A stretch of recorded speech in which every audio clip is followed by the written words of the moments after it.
Alrighty, Grego, here's your 347 small block Ford. Descriptions, combinations, got some of our ass cast heads, got some grind hydraulic roller, Edelbrock air got the Q650. Moroso front simple like that. We'll go in there and make a run, see what she does. Stay tuned.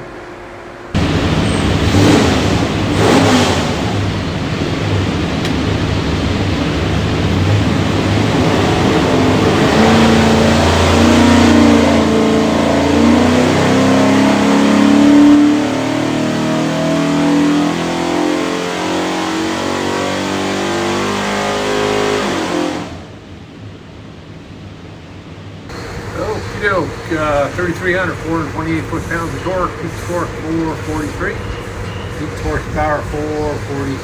So rated at 440, good and flat up there. Nice torque pattern. What we'll do now is pull the pipes back, make sure it's good and clean, show you a couple things. Receiver in, you find this thing looks like a credit card, USB card, full of technical information. On the engine will be this tag. You'll have your engine numbers from our specs.